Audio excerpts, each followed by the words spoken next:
Ini Imam Ibnul Katsir rahimahullah ta'ala menjelaskan kepada kita bahwa dalam beragama ini bukan angan-angan, bukan dengan hawa nafsu, tetapi dengan ilmu. Qala Allah wa qala Rasuluhu sallallahu alaihi wasallam. Bismillahirrahmanirrahim. Assalamualaikum warahmatullahi wabarakatuh. Innal hamdalillah nahmaduhu wa nasta'inuhu wa nastaghfiruh. ونعوذ بالله من شرور أنفسنا ومن سيئات أعمالنا من يهده الله فلا مضل له ومن يضلله فلا هادي له أشهد أن لا إله إلا الله وحده لا شريك له وأشهد أن محمدا عبده ورسوله اللهم صل وسلم على حبيبك ورسولك محمد صلى الله عليه وسلم وعلى آله وصحبه ومن سار على نهجه واستنى بسنته إلى يوم الدين أما بعد فيا معاشر المسلمين حاضرين yang dirahmati oleh Allah Subhanahu wa taala. Kita lanjutkan pelajaran kita atau materi kita yang berhubungan dengan ilmu. Pada kesempatan kali ini insyaallah kita akan membahas seputar ta'assub, fanatisme dan taklid buta. Ya. Nanti akan kita dengarkan petuah-petuah atau nasihat-nasihat atau wejangan-wejangan yang diberikan oleh Imam Ibnul Qayyim rahimahullahu taala.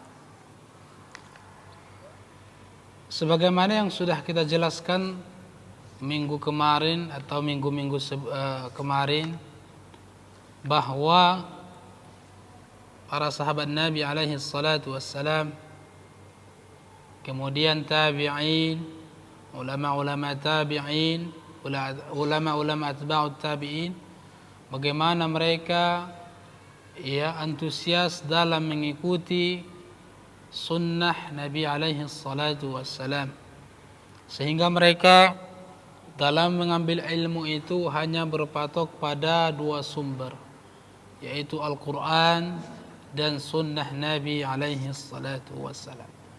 Dan tentunya ini adalah perjalanan panjang yang dilalui oleh para ulama, sehingga abad demi abad perjalanan ilmu itu semakin berkembang, sehingga sekitar abad kedua atau abad ketiga Hijriyah menjelang abad keempat Hijriyah, lahirlah atau muncullah sifat ta'assub dan taklid itu.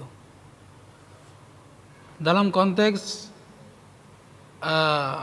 pembicaraan yang dikisahkan oleh Al-Quranul Karim yang sering kita baca, ternyata sifat ta'assub ini sudah melekat pada umat-umat sebelum kita.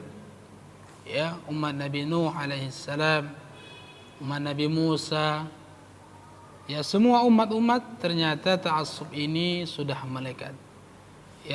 Sehingga sifat ini ternyata kemudian lahir lagi setelah mulai manusia menjauh dari kitabullah wa sunnatu Rasulillah sallallahu alaihi wasallam. Baik, kita baca. Al-Imam Ibnul Qayyim rahimahullahu ta'ala menjelaskan atau berkata, "Thumma khalafa min ba'dihim khulufun farraqu dinahum wa kanu syi'a kullu hizbin bima ladaihim farihun." Lalu datanglah sekelompok atau suatu kaum yang memecah belah agama mereka, wa kanu syi'a, dan mereka itu berkelompok-kelompok. Kullu hizbin bima ladaihim farihun, setiap kelompok itu bangga, bahagia terhadap apa yang dianutnya. Coba kita perhatikan zaman sekarang ini, bagaimana sekelompok kaum muslimin berbangga-bangga dengan kelompoknya, dengan praksinya, dengan partainya, dengan mazhabnya, semuanya bangga. Bahkan ya, dengan terang benderang kita perhatikan, kita lihat ya, ada manusia atau kaum muslimin yang mati-matian membela kelompoknya, tetapi tidak mati-matian membela Al-Quran maupun sunnah Nabi alaihi salatu wassalam. Ada juga sekelompok manusia atau segerombolan manusia ya, yang apabila ditegur kelompoknya itu dia marah. Kenapa? Karena dia merasa bahwa kelompoknya lah yang paling benar.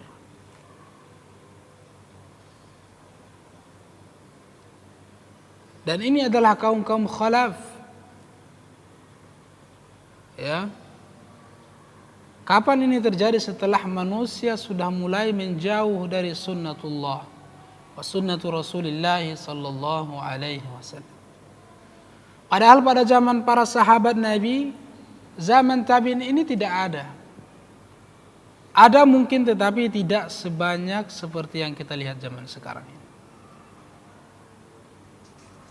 Lalu beliau mengatakan, wa taqatta'u amrahum bainahum zubura kullun ila rabbihim raji'un. Ya, dan mereka berpecah belah antara kaum muslimin dengan kaum muslimin, antara satu dengan yang lain. Dia mengatakan mazhabku paling benar, datang si fulan mazhabku paling benar, datang sepulan ormasku paling benar, datang sepulan partaiku paling benar. Semua mengklaim dirinya paling benar, padahal ukuran kebenaran itu adalah Al-Quran dan Sunnah. Al-Quran mutlak kebenarannya ila yaumil qiyamah, sampai hari kiamat. Sunnah juga seperti itu. Sehingga tidak sedikit kita perhatikan, banyak yang membuang Al-Quran, banyak yang membuang ajaran sunnah demi meningkatkan atau demi mengembangkan ajaran gurunya, ajaran panutannya. Padahal sesungguhnya panutan yang sesungguhnya adalah Rasul sallallahu alaihi wasallam, manusia yang maksud. Adapun kita sebagai guru, ulama, tidak bisa dijadikan panutan, tidak bisa dijadikan rujukan. Hari ini kita berkata benar, besok yang kita katakan barangkali salah. Hari ini kita mengatakan A, besok yang kita katakan B. Ya, setinggi apapun keilmuan seorang ulama, dia adalah manusia. Dia adalah generasi setelah Rasul sallallahu alaihi wasallam yang perkataannya bisa salah bisa benar. Ya. Lalu beliau mengatakan rahimahullah, ja'alu ta'assuba lil madahibi diyanatahum allati biha yadinun. Mereka menjadikan fanatisme itu sikap fanatik dalam bermazhab, ya, patokan dalam beragama. Allahu Akbar. Ya. Dan ini tidak layak. Ya. Dan kita tidak layak mengkultuskan guru kita, mengkultuskan panutan kita, siapapun orangnya kecuali Rasul sallallahu alaihi wasallam. Ya, guru kita bisa salah, guru kita bisa benar. Ketika salah kita tinggalkan, ketika benar kita ikuti. Bukan hakikatnya bukan guru kita yang kita ikuti, tetapi ajaran yang diajarkan oleh Rasulullah sallallahu alaihi wasallam. Ketika guru kita salah, kita melihat guru kita salah, ya udah tinggalkan. Ya. Kesalahannya tidak usah dibela, tetapi dia atau aibnya ditutupi. Ya. Kita lihat Imam Asy-Syafi'i rahimahullahu taala yang wafat pada tahun 204 Hijriah rahimahullah. Ya, bagaimana beliau mengkritik gurunya Muslim, ya, Az-Zanji, ya. Beliau juga mengkritik gurunya Imam Malik rahimahullahu taala. Dan ini kebiasaan ulama. Kenapa? Karena mereka tidak menjadikan ta'assub dalam diri mereka. Beragama cukup dengan kitabullah wa sunnati Rasulillah. Tidak dengan ta'assub. Guru dihormati, guru dimuliakan, ya, sebagai manusia pewaris Nabi, tetapi mereka salah dan lupa. Waru'usa amwalihim allati biha yattajirun. Bahkan dalam urusan dunia banyak manusia yang fanatis. Dalam urusan politik banyak manusia yang bertengkar. Banyak manusia yang bermusuh-musuhan dalam urusan politik, dalam urusan perdagangan, dalam urusan bisnis. Mereka fanatik. Dan kelompok yang kedua, kata beliau rahimahullah, وآخرون منهم قنعوا بمحض التقليد وقالوا إنا وجدنا آباءنا على ملة وإنا على آثارهم مقتدون. Dan yang kelompok yang kedua adalah kelompok yang senantiasa rela, ya, dan hidup dengan taklid. Taklid buta. Apa itu taklid? Menerima perkataan seseorang tanpa mengetahui sumbernya. Ya. Betul dalam pembahasan para ulama usul fikih, taklid itu dibolehkan ketika, ya, seseorang itu sama sekali tidak mengetahui dalilnya. Tetapi tenggelam terus-terusan dalam taklid, ini yang tidak dibolehkan. Maka kewajiban kita sebagai penuntut ilmu, sebagai umat Muhammad sallallahu alaihi wasallam, senantiasa mencari ilmu sehingga kita tidak terjerumus dalam taklid buta selama-lamanya. Kata beliau, orang yang senantiasa taklid buta, waqalu, mereka mengatakan, sesungguhnya kami mendapatkan bapak-bapak kami dalam agama, dalam pemikiran, dalam pendapat, wa inna ala asarihim muqtadun, dan kami terhadap mereka senantiasa mencontoh. Apakah itu benar atau tidak? Apakah itu salah atau tidak?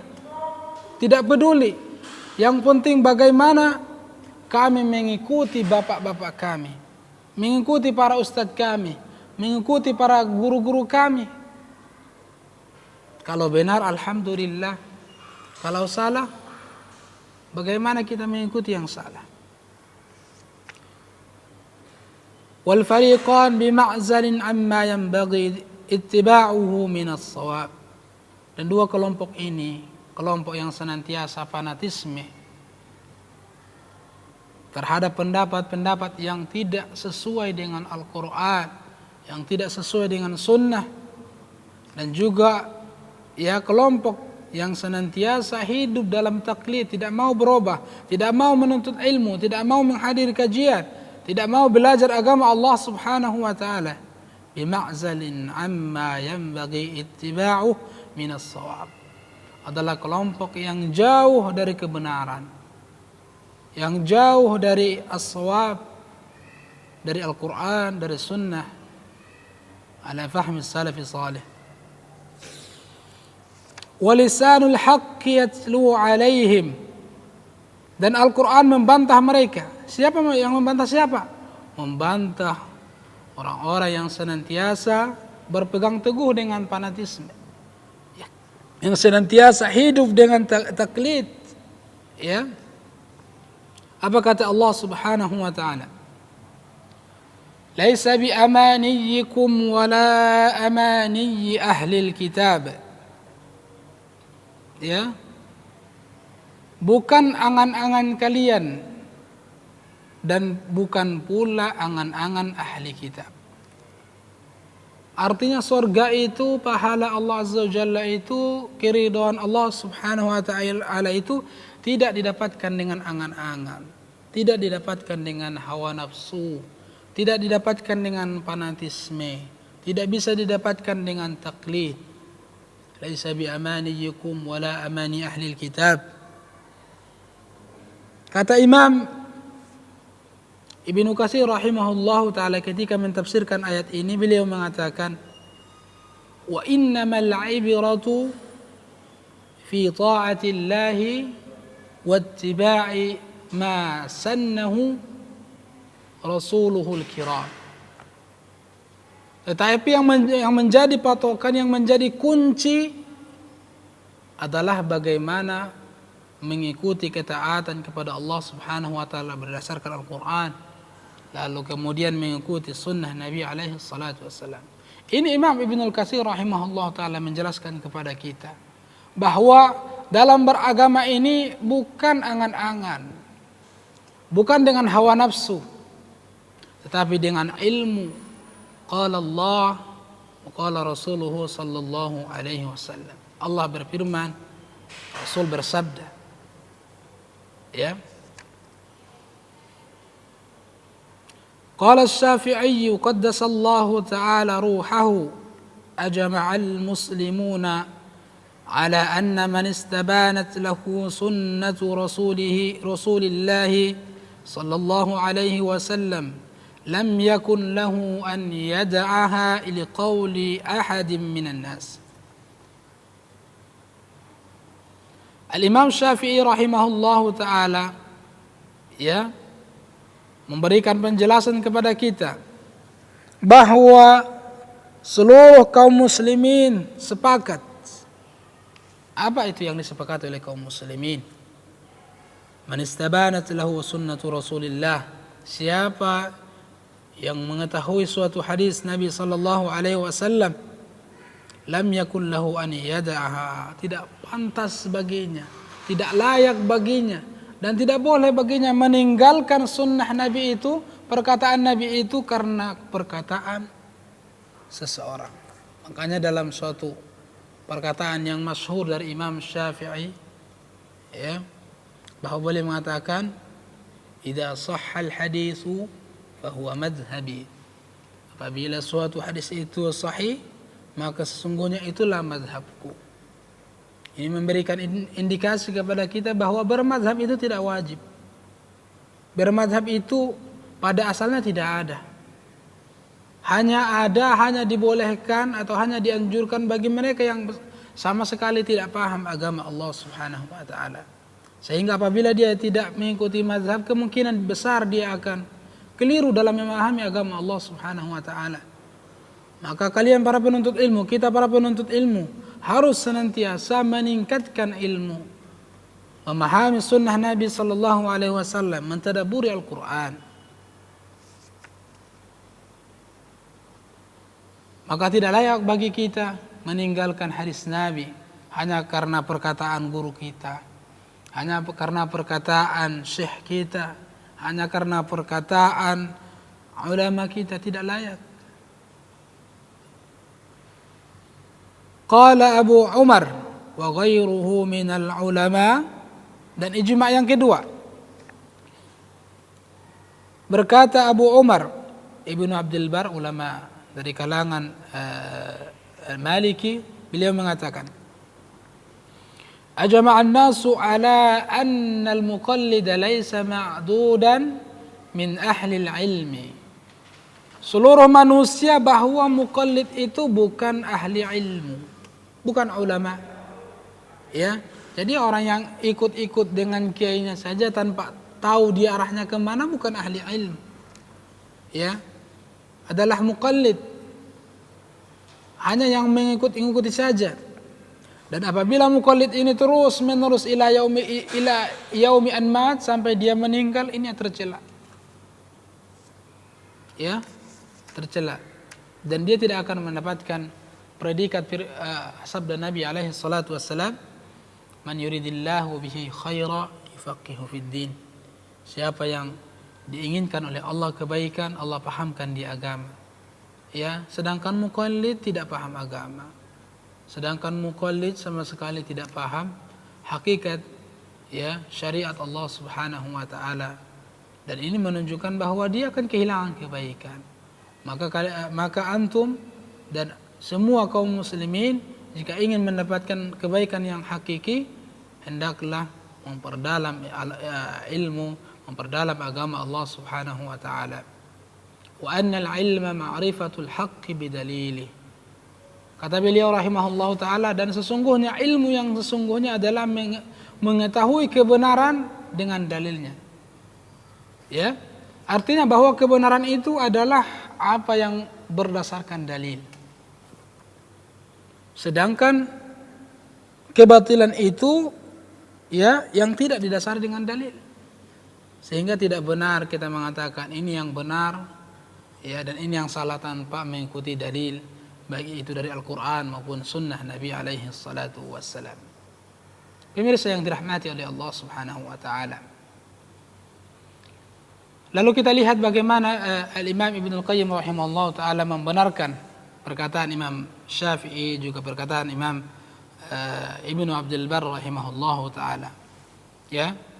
Beliau mengatakan, "Wa hadza kama qala Abu Umar rahimahullah taala, fa inna an-nasa la yakhtalifuna anna al-'ilma huwa al-ma'rifatu al-hasilatu 'an ad-dalil, wa amma biduni ad-dalil fa inna ma huwa taqlid."